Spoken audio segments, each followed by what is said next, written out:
Bonjour frères et sœurs, j'espère que vous allez bien. Voilà, c'est votre frère Florian.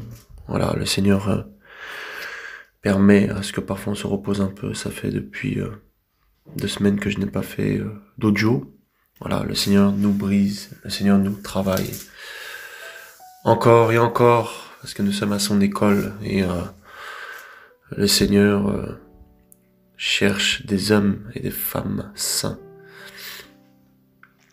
Et voilà, je suis encore présent parmi vous pour vous raconter une vision que j'ai eue cette nuit. Voilà. Et c'est une vision que j'ai eue plusieurs fois, ça fait la 5e fois. Mais celle-là était un peu différente. Donc les visions que j'avais eues précédemment, c'est que je voyais un objet non identifié tomber du ciel. Et quand ça tombait du ciel, ça explosait la terre comme la bombe d'Hiroshima. Et là, cette nuit, j'ai vu la même chose. Et quand ça s'est dirigé vers moi, j'ai dit, Seigneur, ne m'oublie pas. Voilà, pour l'enlèvement, Seigneur, ne m'oublie pas.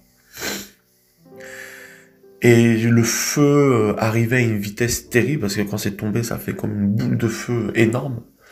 Et je courais, et c'est venu même devant moi comme ça. C'est une 2e fois comme ça, c'est tombé. La différence, c'est que là, c'est pas tombé une fois, mais 2 fois. Et le feu m'a traversé comme ça, mais ce feu ne m'a pas consumé. À la différence des autres fois où j'avais vu ça, ce feu me consumait. Mais là, ce feu ne m'avait pas consumé. C'est comme si j'étais de la même nature que ce feu. Et d'un seul coup, je me retrouve dans un endroit allongé sur un espèce de lit. C'est comme un lit d'hôpital, j'avais l'impression. Tout droit. J'étais allongé, endormi, mais conscient. Et j'avais comme une paix, comme une joie en moi. Et il n'y avait plus de tristesse, plus de guerre. J'étais apaisé, j'étais tellement bien. Et j'entends une voix comme ça qui me dit: certains mourront et ressusciteront pour la vie éternelle, et certains mourront et ressusciteront pour la mort éternelle. J'ai dit, waouh, Seigneur! Et quand je me suis réveillé, le Seigneur commençait à me parler, à me faire comprendre que le jugement était proche, qu'il fallait se mettre en règle, qu'il fallait, comment on appelle ça, être davantage encore avec lui, à ses pieds, que son ecclésia doit se mettre en règle avec lui. Et donc du coup, j'ai lu un passage, dans 1 Thessaloniciens 4, verset 13, je vais vous le lire. « Or, frères, je ne veux pas que vous soyez dans l'ignorance au sujet de ceux qui dorment, afin que vous ne soyez pas attristés comme les autres aussi qui n'ont pas d'espérance. Car si nous croyons que Yeshua est mort et qu'il a ressuscité, de même ceux qui dorment en Yeshua, Elohim les ramènera avec lui. Car nous vous disons ceci par la parole du Seigneur, c'est que tous les vivants, restés pour la parousie du Seigneur, nous ne précéderons jamais ceux qui dorment. Parce que le Seigneur lui-même, avec un cri de commandement, avec une voix d'archange, avec la trompette d'Elohim, descendra du ciel et les morts en ma chair ressusciteront premièrement. Ensuite, nous les vivants restés, nous serons enlevés ensemble avec eux dans les nuées, et à la rencontre du Seigneur dans les airs. Et ainsi, nous serons toujours avec le Seigneur. C'est pourquoi, consolez-vous les uns les autres par ces paroles. Il dit, verset 18, c'est pourquoi consolez-vous les uns les autres par ces paroles. Consolez-vous. Vous voyez, frères et sœurs, nous sommes là. Nous passons des moments difficiles. Pour certains, ils ont dû quitter leur boulot par rapport au vaccin. Pour d'autres, ils ont accepté le vaccin. On voit qu'on est dans un système de plus en plus totalitaire, de plus en plus dictatural. On voit de plus en plus l'oppression spirituelle. On voit qu'on fait des songes de plus en plus bizarres, qu'on a des attaques de plus en plus bizarres. Alors que pourtant, nous craignons le Seigneur et on se dit, mais Seigneur, qu'est-ce qui se passe? Pourquoi il y a cette oppression spirituelle, Seigneur? Mais qu'est-ce qui se passe? Pourquoi il y a ces attaques, tout ça? Mais c'est parce que l'Antéchrist est déjà là. Et il est en train de mettre en place le gouvernement mondial. Il est en train de mettre en place le nouvel ordre mondial. Et c'est pourquoi, frères, sœurs, le Seigneur envoie des hommes et des femmes, tels des trompettes, pour crier, pour dire que Yeshua Mashiach revient pour prévenir les hommes. Parce que plus le retour du Seigneur est proche, plus la persécution sera terrible. Lorsque les Hébreux étaient prêts à être libérés par Moïse, plus leur libération était proche, plus ils étaient oppressés par les Égyptiens qui rendaient leur travail de plus en plus dur. De plus en plus dur, leur travail était de plus en plus dur. Et n'est-ce pas, c'est ce que nous vivons. cette oppression perpétuelle, cette oppression spirituelle, cette oppression au travail. Pourquoi cette oppression? Mais parce que notre libération est proche. Parce que ta libération est proche. La Bible dit que tout œil le verra, même ceux qui l'ont percé. Qu'il est la lèvre et le tave, et qu'il revient. Mais qu'est-ce que Satan fait en fait? Satan veut nous focaliser sur les problèmes. Il veut nous focaliser sur ce qui se passe autour de nous. On peut s'informer de ce qui se passe par rapport au vaccin, par rapport à toutes ces lois, oui. Mais Satan veut nous amener dans la distraction avec ça. Il veut nous faire peur. Ils inventent des chiffres, ils mettent des chiffres, 1 million, 10 millions. Oui, il y a des gens, ils sont morts du Covid. Oui, il y a des gens qui sont morts peut-être aussi de d'autres choses. Et les gens sont paniqués. Comment on va faire pour manger? Comment on va faire ça? Parce qu'il y a la crise qui arrive. Parce qu'il y a ça. Oui, toutes ces choses arrivent. Mais si le Seigneur nous prévient, ce n'est pas pour nous laisser dans la panade lorsque ces choses vont arriver. Si le Seigneur nous prévient, c'est pour nous préparer. Les gens de ce monde seront dépassés lorsque ces choses vont arriver d'un seul coup. Ils seront dépassés. Nous, le Seigneur nous a prévenus. Il a dit, ne vous inquiétez de rien. Dans Matthieu, là-bas, 24, pardon. Quand vous verrez ces choses, sachez que c'est que le commencement des douleurs. Il dira, mais que votre cœur ne se trouble pas. Voyez? Beaucoup de chrétiens sont troublés. Oh, comment je vais faire? Comment je vais faire? Je vais faire ça. Je vais faire comment travailler? Je vais faire comment pour nourrir ma famille? Je vais comment? T'inquiète de rien. Cherche le royaume des cieux premièrement et toute chose te sera donnée par-dessus tout. Nous sommes une génération troublée. Beaucoup de chrétiens sont troublés par tout ce qui se passe alors que c'est écrit dans la parole. Beaucoup de chrétiens sont troublés par les vaccins, par toutes ces lois qui sont votées alors que le Seigneur nous a prévenus. Beaucoup sont troublés. Et il dit quoi? Il dit, verset 18, c'est pourquoi consolez-vous par ces paroles. C'est-à-dire ces paroles qui nous dit que nous serons enlevés. Ces paroles qui nous dit que nous allons vivre l'enlèvement. Ces paroles qui dit que Yeshua va nous tirer de cette terre parce que nous ne serons pas jugés avec cette terre, parce qu'il a porté la condamnation qui était sur nous. Lorsqu'il a été à la croix, il a pris cette condamnation sur lui. Nous étions condamnés à la mort, condamnés à l'enfer. Nous étions condamnés. Parce que le salaire du péché, c'est la mort. Mais à la croix de Golgotha, Yeshua Mashiach a pris ce péché pour toi. A pris tes péchés, a pris tes fautes. Il a tout pris, tes maladies, tes douleurs, tes fardeaux. Il a tout pris. Qu'est-ce qui est donc lourd à porter pour toi? Pourquoi tu as l'impression que c'est lourd? Pourquoi tous les jours tu es là, tu as l'impression d'être lourd? Comment ça se fait que tu es lourd? C'est que tu n'as pas encore donné au Seigneur tous tes soucis, tous tes problèmes. Et que tu es agité et que tu cherches la solution encore auprès des hommes. Ça sert à rien d'aller en assemblée, d'appeler des prophètes à l'étranger, tout ça, et de leur envoyer je sais pas quelle dîme pour leur demander la solution par rapport à ta vie. Ça sert à rien de regarder que des prédications chez toi pour demander la solution. Non, ça sert à rien. Dans le sens, c'est pas que, comment on appelle ça, ce n'est pas utile.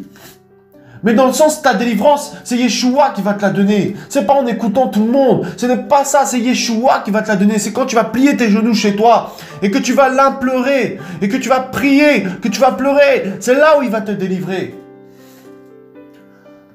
Arrête d'aller chercher l'imposition des mains partout. Arrête d'aller écouter les hommes partout. Yeshua est notre consolation. Il a dit, je vous enverrai le consolateur qui vous enseignera toutes choses. Mais nous avons besoin aussi d'être enseignés. Une génération qui ne connaît pas son Elohim. Une génération qui ne connaît pas son Seigneur. Une église qui ne connaît pas son Seigneur. Et qui sera surpris malheureusement à l'enlèvement parce qu'elle ne connaît pas son identité d'épouse.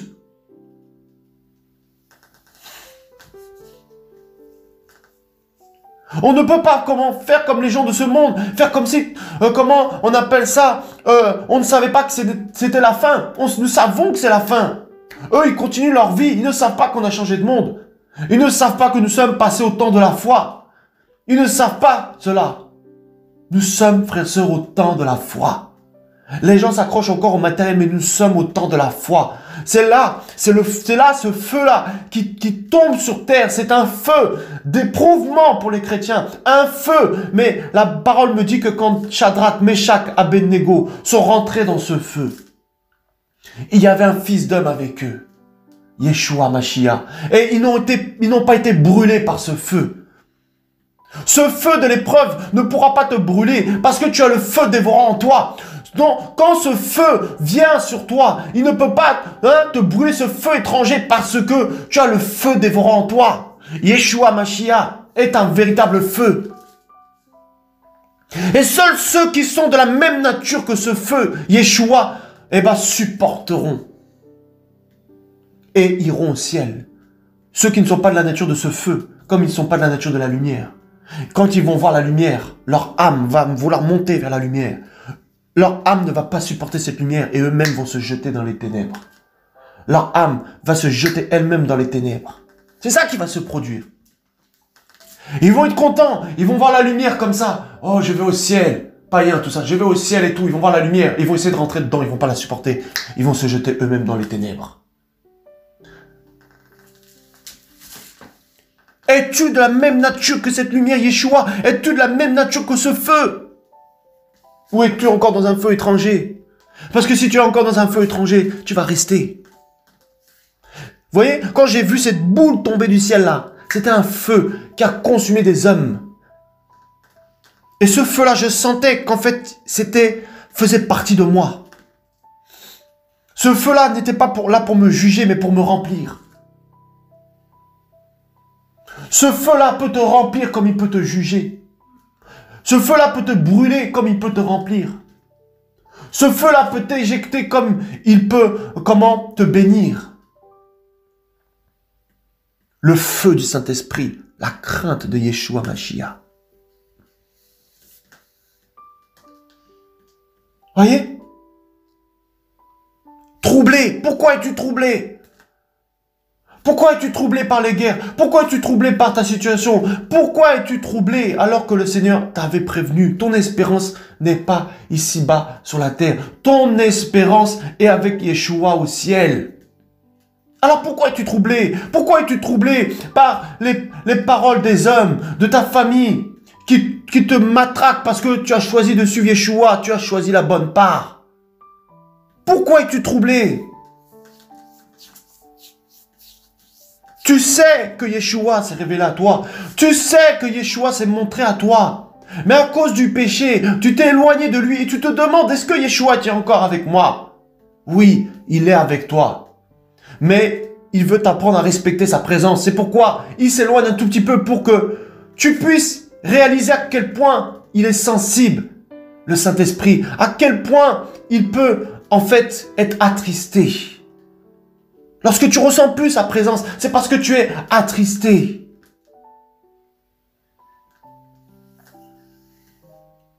Mais si tu te repens d'un cœur honnête et sincère, il va te faire grâce, te renouveler complètement. Souviens-toi d'où tu es tombé. Souviens-toi ce qu'il a fait pour toi, où il est venu te chercher dans les ténèbres. Souviens-toi la soif que tu avais lorsque tu méditais la parole, tu écrivais tous les jours. Et avec le temps, c'est comme si tu t'es lassé. Avec le temps, c'est comme si tu es devenu religieux, que tu faisais les choses mathématiquement. Alors qu'avant, tu les faisais en fait sincèrement. Alors qu'avant, en fait, tu les faisais parce que tu avais soif de Yeshua. Et c'est comme si avec le temps, cette soif, à cause des épreuves, ton cœur s'est endurci, cette soif a diminué. Et le Seigneur veut renouveler cette soif en toi. Il veut renouveler cette soif que tu avais pour lui. Cet amour, tu le louais tous les jours. Tu l'adorais tous les jours. Maintenant, tu passes ton temps dans les cancans. Tu passes ton temps dans les problèmes, dans les murmures, dans la colère. Tu passes ton temps dans la distraction. Alors qu'avant, tu étais tous les jours avec lui dans sa parole. Tous les jours, tu le cherchais et tu étais heureux. Heureuse, tu étais. Oh, alléluia. Mais il y a une cassure entre-temps. Il y a quelque chose qui s'est cassé entre-temps. Et tu n'arrives plus à ressentir cette présence. Tu n'arrives plus à ressentir Yeshua. Et parce que tu le ressens plus, tu as l'impression qu'il t'a abandonné. Non, il ne t'a pas abandonné. Simplement, il attend que tu reviennes à ses pieds. Pour que tu ne loupes pas ce grand jour. Parce qu'il ne veut perdre aucune de ses brebis. Il veut perdre aucune de ces personnes qu'il a prévues pour le ciel. Mais l'homme fait ses propres choix. L'homme a le choix entre la vie et la mort. Choisis la vie. Choisis la vie. Qu'est-ce que tu n'as pas délaissé pour le Seigneur? Qu'est-ce que tu as oublié de délaisser? Pour que tu puisses davantage avancer avec lui. Ce n'est pas trop tard. Tant que tu respires, tant que tu as envie, tu peux te repentir et revenir au Maître. Et tu verras sa douceur, son amour. Et à cause de l'amour qu'il manifestera dans ta vie, tu manifesteras aussi de l'amour envers les autres. Parce que souvent, nous avons tendance à juger les autres, à nous penser meilleurs que les autres. Parce que, comment nous avons des grâces, des dons, des visions, nous nous pensons meilleurs. Mes frères, sœurs, tout est grâce. Si j'ai des visions et des songes, ce n'est pas parce que je suis meilleur que vous. Et à celui qu'on a beaucoup donné, on demandera beaucoup.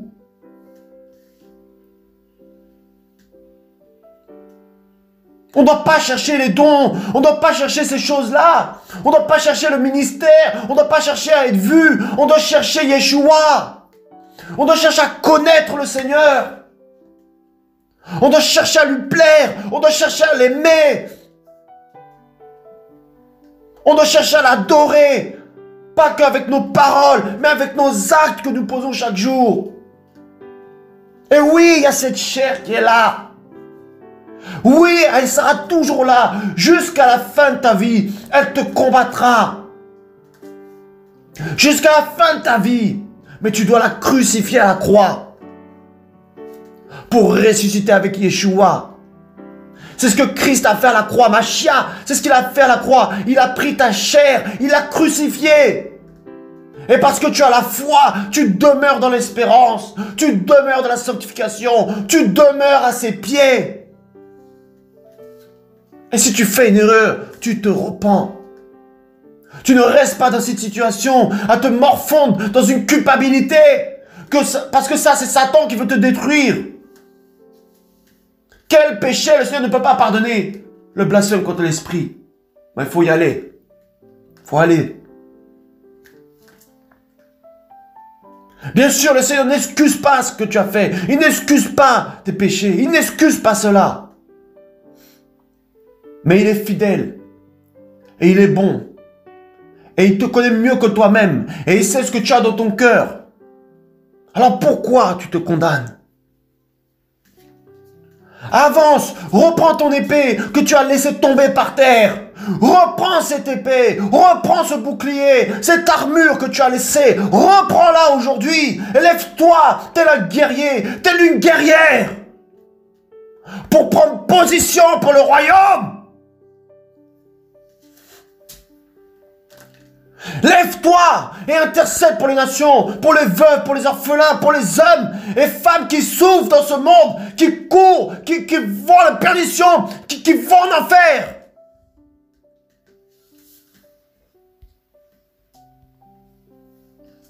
Tu n'es pas n'importe qui. Tu as reçu quelque chose. Tu as reçu le Saint-Esprit, les clés pour libérer les hommes. Il y a des hommes qui sont emprisonnés dans la colère, emprisonnés dans la convoitise, emprisonnés dans l'adultère, emprisonnés dans toutes sortes de choses, dans les ténèbres. Ils sont tous dans ces cages, des païens, et même certains, soi-disant chrétiens.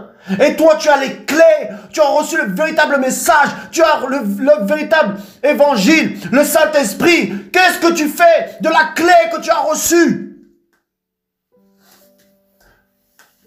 Va libérer ces hommes et ces femmes. Va les libérer.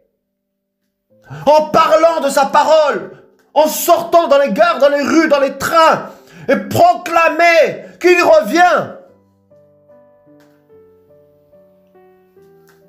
Non, c'est pas fait pour moi, ça. Ah non, moi, je suis pas un prophète. Il n'y a que les prophètes qui crient comme ça. Mais c'est pas toi qui vas crier. Il dit, ouvre ta bouche, je la remplirai. Ouvre ta bouche et je la remplirai. Il dit qu'il a donné un esprit d'assurance et non de timidité. Si tu as rencontré Yoshua, tu ne peux pas te taire. Que fais-tu du dépôt qu'il t'a donné à la maison? Que fais-tu de ce qu'il t'a donné depuis toutes ces années? Que fais-tu des illuminations qu'il t'a donné? Que fais-tu de cette parole? De cet éclairage qu'il t'a donné? Pourquoi tu restes enfermé alors que le monde court à sa perdition? Sors et va. Va réveiller ceux qui dorment.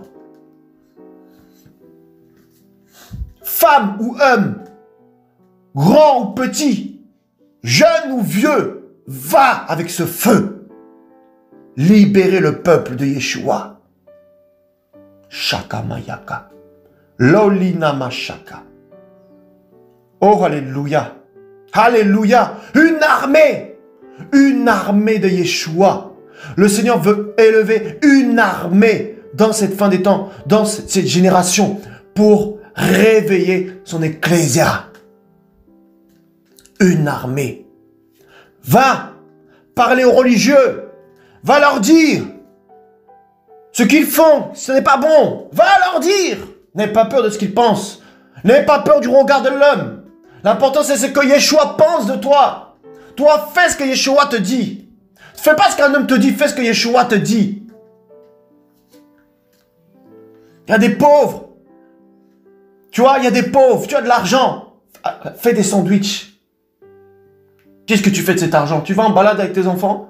Tu fais ça, tu fais ci, tu fais des voyages avec ta femme, tes enfants chrétiens. Que fais-tu de cet argent? Nourris les veuves, nourris les orphelins. Va nourrir les SDF.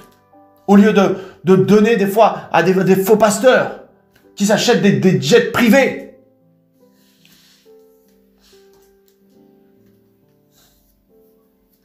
Que fais-tu? Que fais-tu?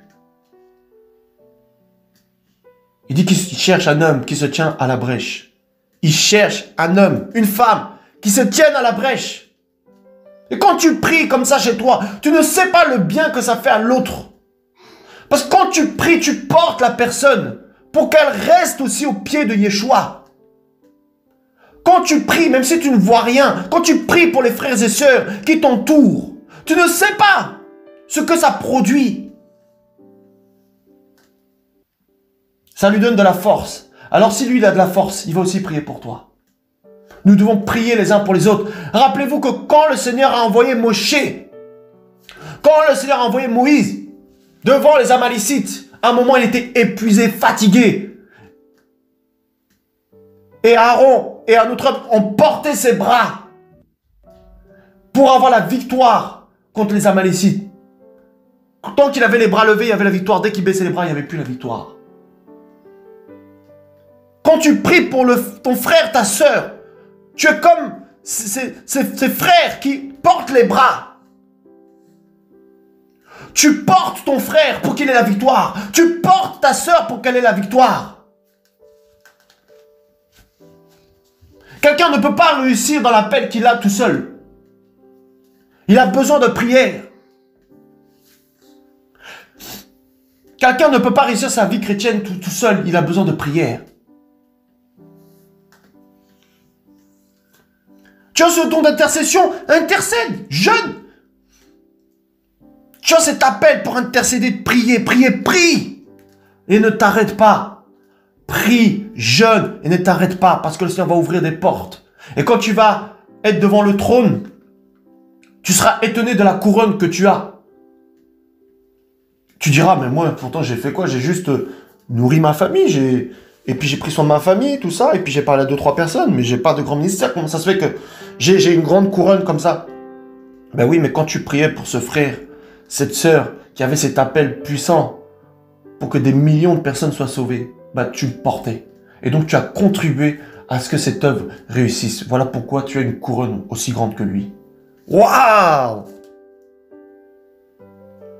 Waouh! Ah, on sera surpris, hein? Donc quand je parle de grand ministère, c'est-à-dire on a une mauvaise conception, on se dit qu'un grand ministère, c'est forcément être devant des milliers de personnes, tout ça, parler de l'évangéliser, tout ça. Non. Et quand tu pries, tu ne sais pas les dégâts que tu fais. Ça, c'est un grand ministère. Voilà, même celui qui est caché chez lui, là, c'est un ministère.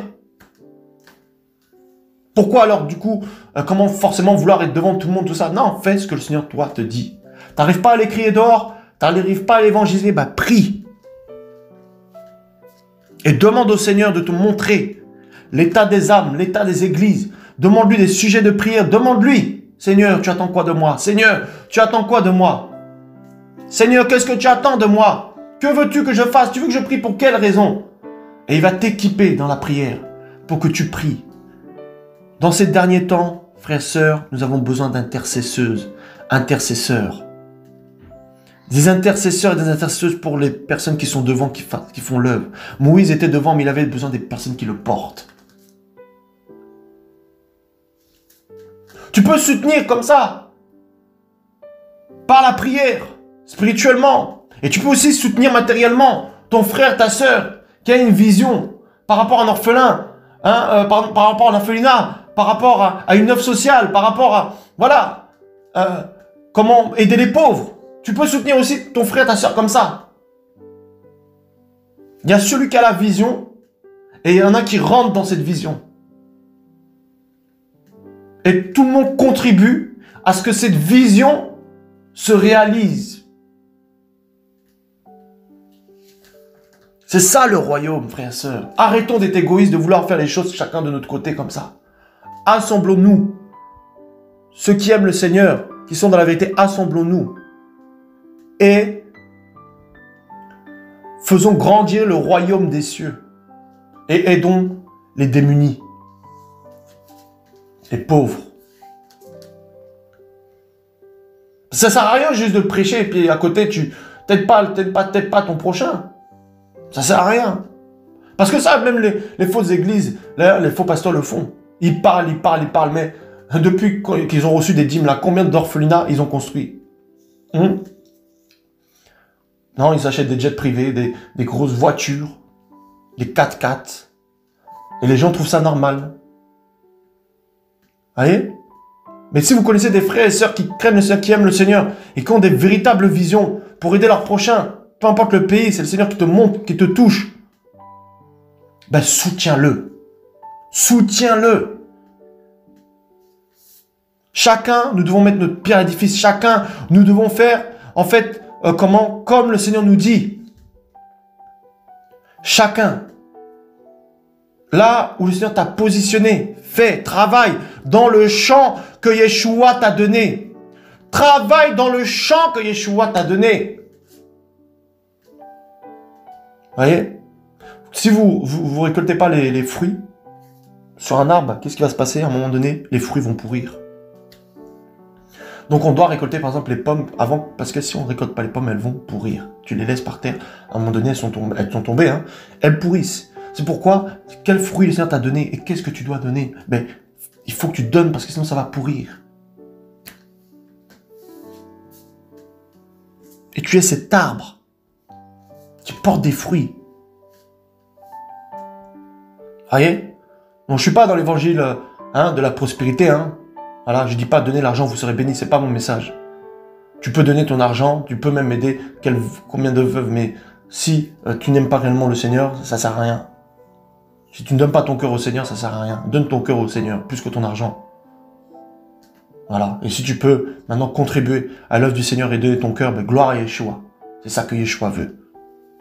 Que toute notre traite lui appartienne. Voyez? Que chacun fasse selon ce qu'il a résolu dans son cœur, sans contrainte ni tristesse. Ni tristesse. Alléluia. Yeshua est bon, frères et sœurs. Voilà, je voulais vous encourager à tenir ferme, à être fort dans ces temps. Sachez que vous n'êtes pas seul dans le combat. Beaucoup de frères et sœurs sont dans le même combat. Nous sommes tous dans le même combat, dans la même lutte. chacun selon ce que le Seigneur nous demande, chacun selon ce que le Seigneur nous dit de faire. Et nous devons rester à ses pieds. Rester à ses pieds. S'analyser chaque jour pour voir si nous sommes éloignés de lui. Donc vraiment, frères et sœurs, soyez bénis, soyez vraiment encouragés, fortifiés. Que Yeshua encore vous remplisse de son esprit, qu'il vous régénère, qu'il vous restaure tous ces dons de l'esprit. Au nom de Yeshua. Amen.